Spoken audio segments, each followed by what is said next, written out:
We're here in Stanley Park in Blackpool. I'm with Karen Downs, the mother of Charlene Downs, the murdered Muslim grooming victim. Karen, first of all, a little bit about the memorial bench here in the park. What's it doing here? Well, we actually had a memorial service for Charlene in 2008, and in 2009 we had this bench dedicated in her memory. And the reason we chose Stanley Park is because it was one of Charlene's favourite places. It was a place where she used to come down with her dad, have an ice cream with her brothers and sisters and feed the ducks. She loved it down here, and it's a beautiful spot. That's why we chose Stanley Park, and that's why the bench is here in her memory. As I've no body or no the nearest I can do is have a bench in her memory. I've no body to grieve for, so the best I can do is come down here on her anniversary, on the 1st of November, her birthday, Christmas, Easter, and in the summer, you know, to bring her flowers and to sit and think about her and have some quiet reflection. Well, can we talk about the whole circumstances of, you know, how this terrible thing came to pass?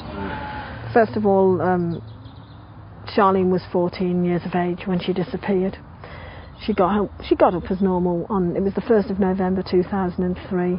She got up as normal, happy, got herself washed, bathed and had a breakfast and put her Darren Day. I remember she put her Darren Day videos on. She loved Darren Day. He was one of their favourite West End singer. And she got herself ready and went round a friend's house.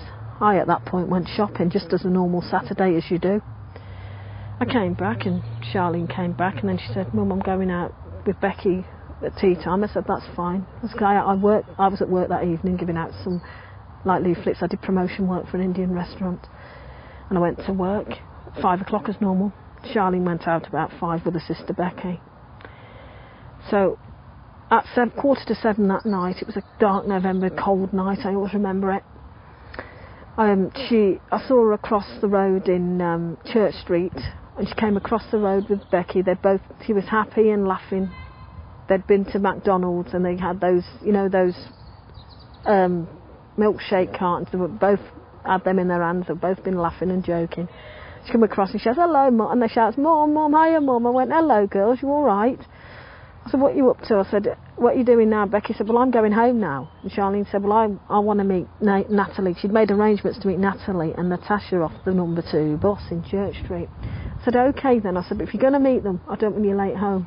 I said, "You make sure you're in by 10 o'clock. I said, you behave yourself." She said, "I'll be fine, Mum."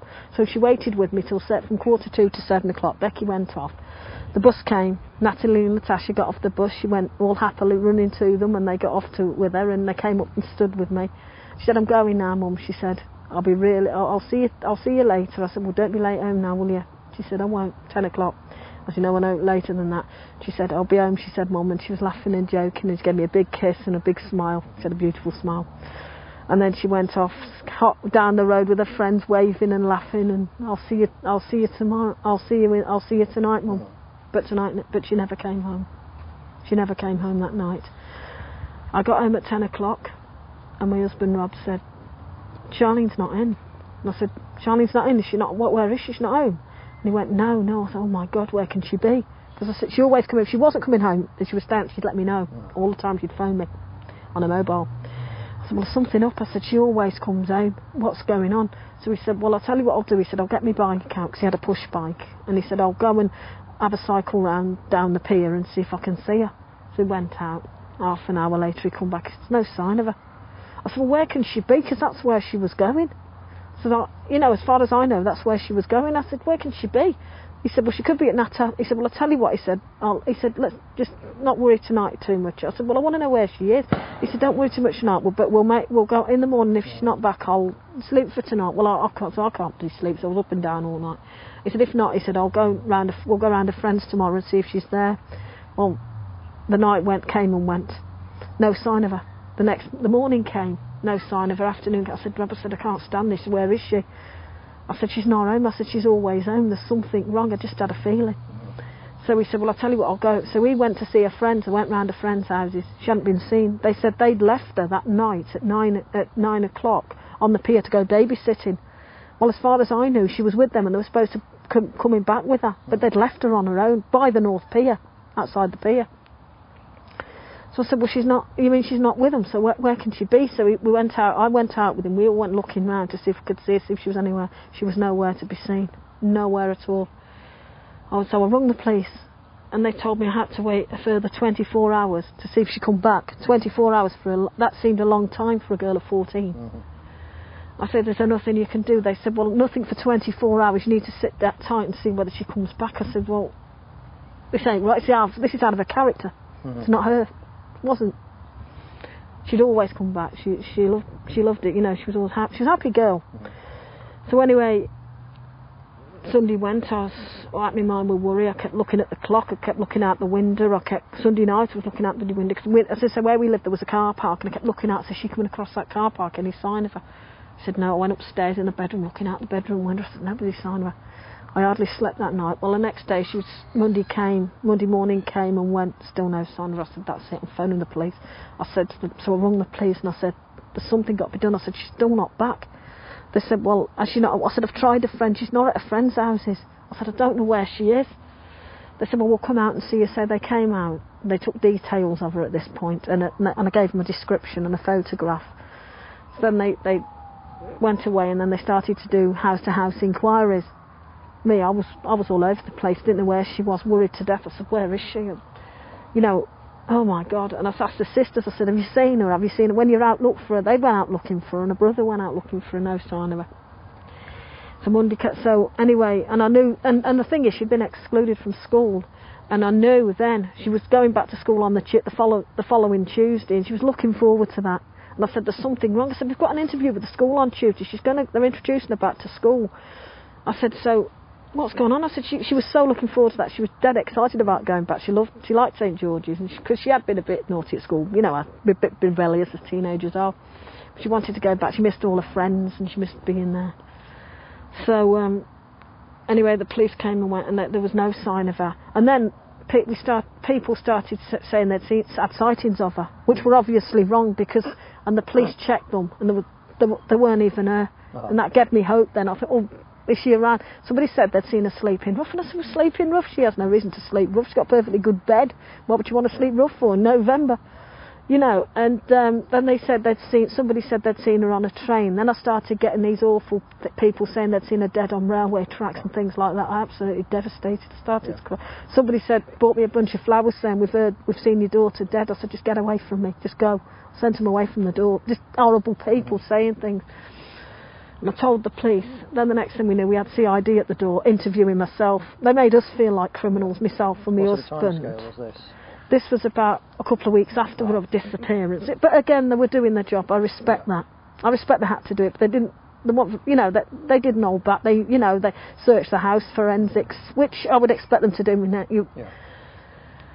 They interviewed my mother, all the sisters, her brother, everyone. We all got interviewed.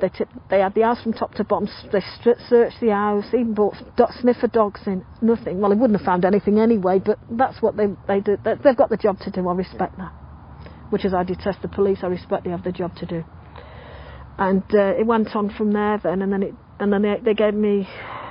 They kept coming out and asking me, sending a liaison officer around. Had we seen, asking us questions, asking me where she was. I said to the police, if I knew where she was, I wouldn't need you, would I? Asking me, did I know where she was? Did my husband know? Or, ridiculous questions like that. I said, instead of asking me questions, will you please go out and look for her? I said, your job's to look for her. We don't know where she is. I wouldn't be asking you if I knew where she was. And it went on from there, and 6 weeks went by of pure hell, just sheer limbo. We're just in sheer limbo. We still are, actually, but it was worse. It was worse than, it's not easy now, but it was worse than in the early days. And they never put it in the Gazette. I actually approached the Gazette and asked them if they would put it into the Gazette for me, which they said they kindly agreed to do. Because at Perth, the police were holding back. I don't know what was wrong with them, but they wouldn't put it in the paper for some reason. I don't know. They probably heard things, but they wouldn't put it in the paper. But they did after 6 weeks.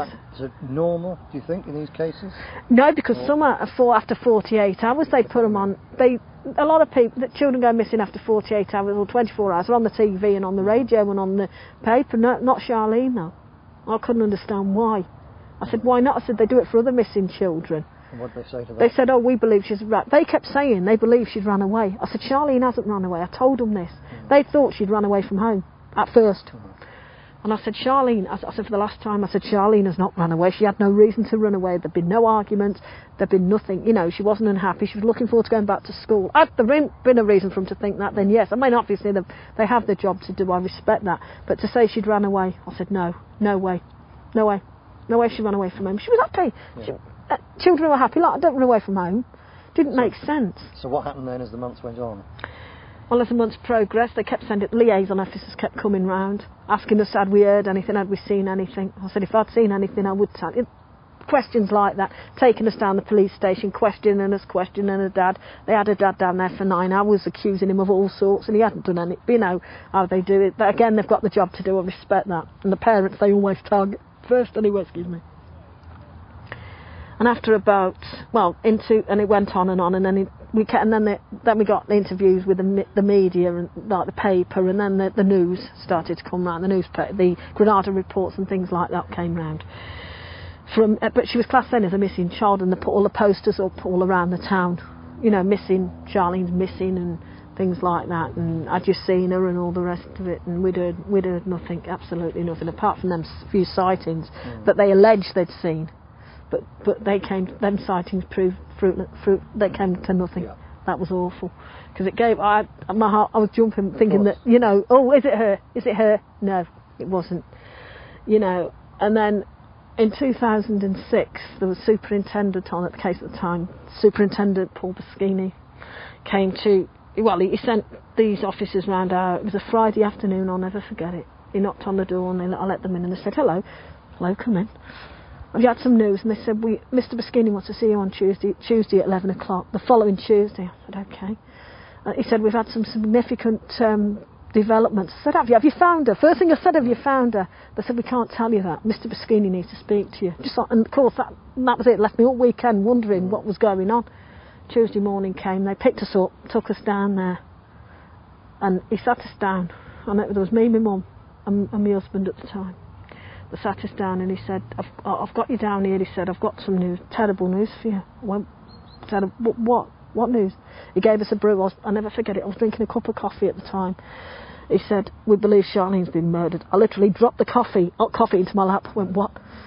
Murdered? What do you mean murdered? Where is she? Where's her body? Where is she? If she's been murdered, where is she? Why have you not told me? I literally dropped my coffee into my lap. And I didn't even, it was scalding hot and I didn't even feel it. You know what I mean? And he said, we're 99.9% certain that she's been murdered. They said, that's actually his words. 99.9%. Yeah, they were his words. I will never forget those words as long as I live. And he said, we're actually going today to arrest the people concerned. They were going out that morning to arrest them. So I just sat there gobsmacked. I was just in limbo. I didn't know what to think. I didn't believe it at first, to want the truth. I said, it can't be true, because nobody, you know, not before I knew what had gone on. Nobody went, oh my God. So I just left there, and I just went home speechless. I was numb. I just didn't know what to think. I didn't know whether I couldn't cry at the time, because I just didn't know what to do. I froze. You know what I mean? I was freezing. I hadn't been in half an hour, and the radio were knocking on the door. I said, for God's sake, will you give me a break? You know, I didn't mind, but I'd only just got home. I said, please, I'm not ready for that. I spoke to him, but I said, just give me half an hour to gather my thoughts. I don't believe this has happened. I didn't believe it, I'll be honest. And I just burst into tears. I had all friends come. My friends came round to support me. My family, my girls were in tears. They had to tell the sisters. My mum. But I think deep down, I really at that time didn't want to believe it. I didn't want to believe it. That night, 8:45 that night, the superintendent came round to tell us that they'd charged these two individuals, one with murder and one with disposing of a body. I said, well, what? And then it went all over the papers. It's blatted all over the front cover of the Gazette, in posters up and everything. And then they said they were doing fixing a trial date for us for the following. It was between May and August 2007, a 3 month. It was 11 weeks trial.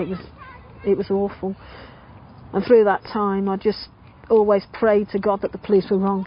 I prayed. I said, I know what you're saying, but I still pray. I'm praying you've got it wrong. Now I know they haven't got it wrong, but at that time, I didn't want to believe that. At what time did you actually find out what the police were saying had happened? Was it actually in court, or did they tell you before? Well, no, they didn't actually tell me. They said it would all come out in court. How I knew, Rob's sister, who was living in Birmingham at the time, got a Metro paper.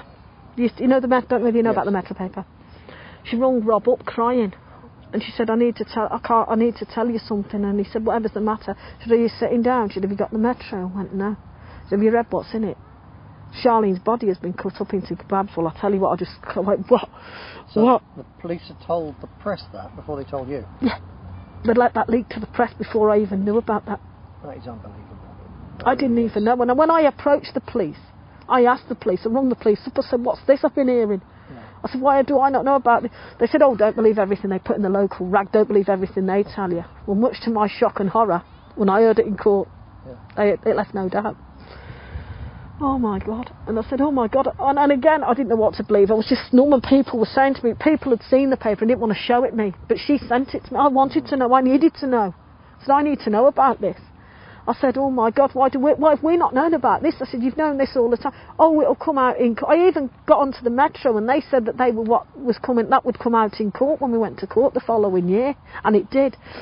And we went to court in the May. And I was giving evidence, so I couldn't go in the first time, for the first few days. My mother went in, my husband went in, and the girls and my son went in.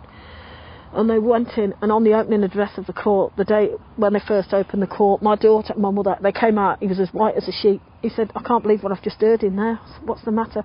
They sat me down, they said, my mum sat me down, she said, sit down, Karen. I said, what is it? She said, what you read in that paper? She said, they've just bought it all out in court. Oh my God, I just burst into tears. Please God, don't let that be true, please God. Sorry, I'm getting upset. I said, please God, don't let that be true. I said, it can't be true. I said, sadly it is. And then as I went, I gave my evidence, but my evidence was about the last time I'd seen her. I didn't know anything about them, it was nothing about that. So I gave me evidence, and then I sat in the public gallery, and as I sat there, it was emerging slowly but surely what had happened. And on one of the, as I began to hear the covert recordings, I killed her in anger, I chopped her up, I put her into my kebabs, I put her bones into it. Yeah, we could hear everything on that tape. It was awful. I ran out. I literally got up and I ran out that court. I was sick. I said, I can't listen to that. I can't. And it took me a couple of days before I could go back. I couldn't go back. So how did these covert recordings, this was of the two accused discussing? Yeah, what they've done, yeah. They'd put... How did the police come to get covert recordings of this? Well, I don't... Oh, yes, of course. They'd heard from one of the defendant's brother who was crime by a witness saying that he'd heard him bragging about what he'd done. A man called David Cassidy. I do have an email from him as well that tells me everything. If you ever want to see it, I can show you the email about what they've done to her. And he was a witness in court, and he was the one who told the police about what he'd heard, and that's when they decided to put covert recordings in their homes, bug their homes and their cars and things like that. That's how they got to hear about that, and that was what was played in court, and they left no doubt what I heard. They left absolutely no doubt about the horrific things they'd done to her. I can't even say, chopped her up and dismembered her and all things. Oh, it was awful. It was awful. Absolutely awful. I've never heard anything so horrific in all my life as what I heard on them tapes. How they could do that to a young girl. And then he denied he ever knew her. He denied he didn't know what it was and things like that. He said he didn't even know Charlene. What we heard left us no doubt. I was amazed that the jury never even couldn't reach a verdict. How they never reached a verdict. It was a hung jury. It was hung, yeah. It was hung. But it emerged afterwards that apparently he knew one of the jury members knew the defendant. That came out as well since. We found that out since. And the brother of the defendant, who I'm not obviously can't name, was intimidating the jury as well. Was following them around and saying, "My brother's this, my brother, you from," just. Generally, if you follow somebody and stare at them, that's intimidation, isn't it? Yeah. That kind of thing. That should be grounds for a retrial. Yes, absolutely. What have police said? You've got intimidation of witnesses, allegedly, and a connection between one of the jurors and one of the defendants. The killer, So on either grounds, yes, that should be grounds for a retrial, but absolutely. There hasn't been. Is this a police decision or a Crown prosecution decision, do you know? I'm not too sure what it is. All as I know is the case collapsed. And because David Cassidy, who heard these things, gave evidence at the first trial, and it emerged that he'd been excuse me, he'd lied to the DWP, and they used that as in on the second, because when they were going to have a retrial, they did order a retrial, the judge, for the following year, and he remanded those two back into custody. And he said because he lied to the DWP. They classed him as an unreliable witness, and that was part of the reason the case collapsed. But surely lying to the DWP is one thing. Lying about a murder is something completely different.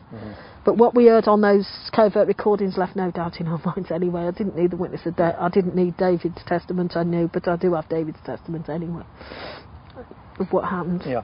So, at what point did you discover the issue of grooming and find that, you know, this was, or find the context of what happened here?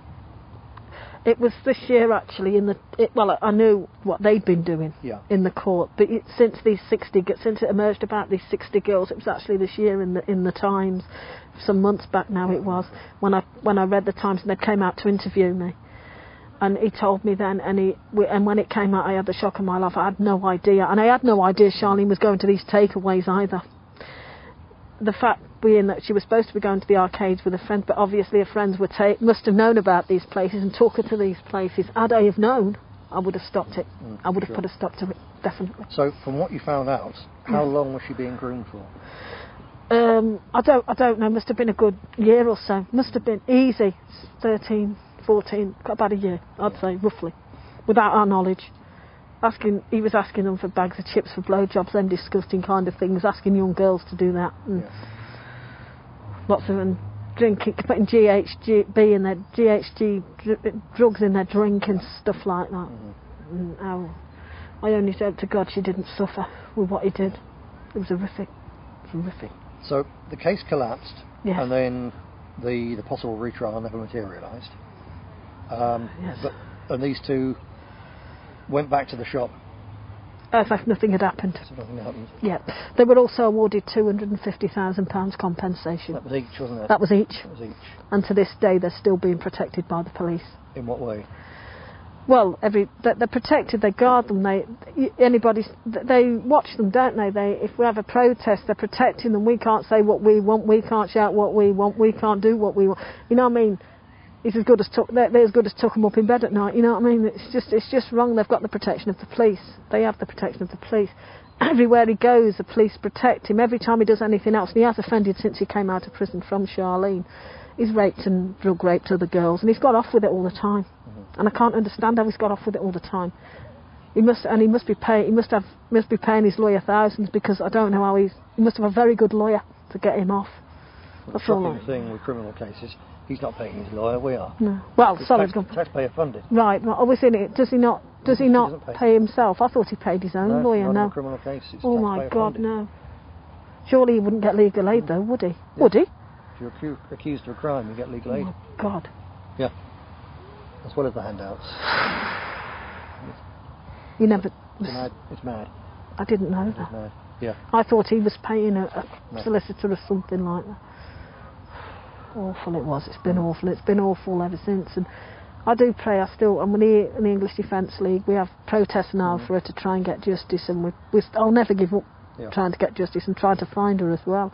It's one thing else I would like, one day I hope to do, and I hope we get justice for her. And these two defendants are brought back to court, and one day they're punished for what they did. Yeah. In the meantime, until that happens, the shop's still there. Yes. Now, I heard that there was another case involving at least one of the defendants where, again, he was grooming and drinking drugs to young girls. Yeah. But he walked free from that case. Yeah, he walked free. He's walked free from that case. He's headbutted girls. He's walked free from a couple of rape charges as well since then. He always seems to walk free. I don't know why, but he does. And they made a point of saying, the shop has now changed hands. It's changed its name several times. It might have changed its hands, but he's still got connections. He's actually been seen still skulking in that shop. And he's actually been... We've heard whispers from friends saying that his uncle actually owns that shop as well. It's called Mario's now, by the way. It used to be Mr. Bean's, it's now Mario's. Saying that his uncle actually has connections with that shop and owns that shop. So... we still believe. I've always believed he still had connections, because who in their right mind would have bought that place off him? Yeah. Who in their right mind would touch that place unless he's related or something to him? He's had such a bad reputation. That's how I see it. So the campaign for justice for Charlene obviously varies. It's a non-political campaign. Obviously, several different groups involved in it. What, in your mind, what's required for justice? What would justice be? What do you want?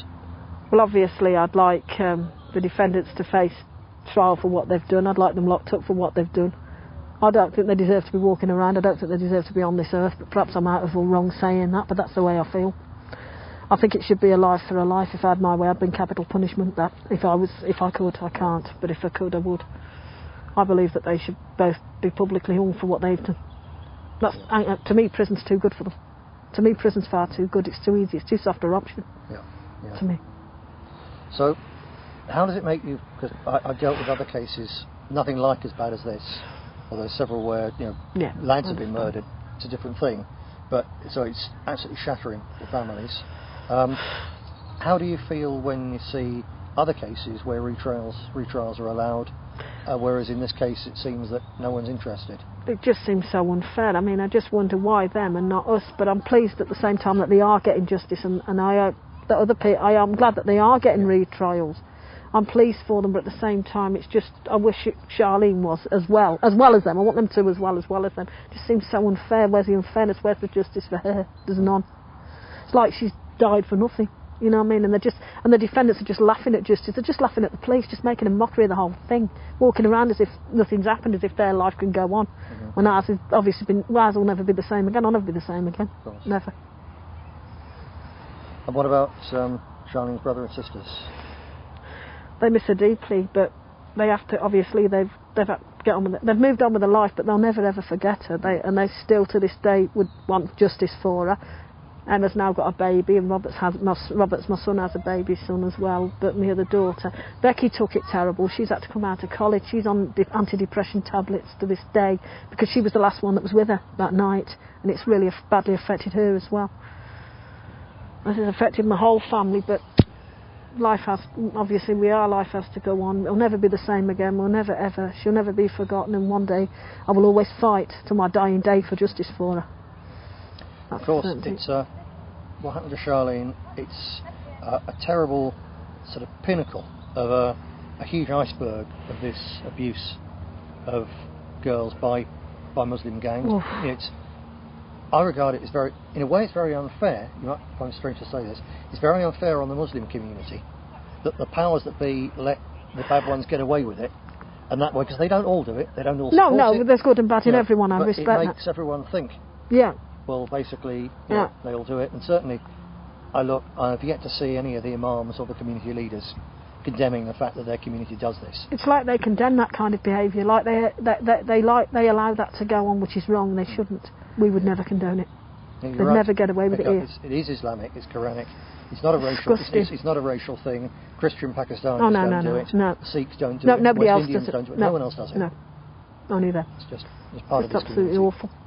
Yeah. Awful. It should never be allowed. It's barbaric. It should be stopped.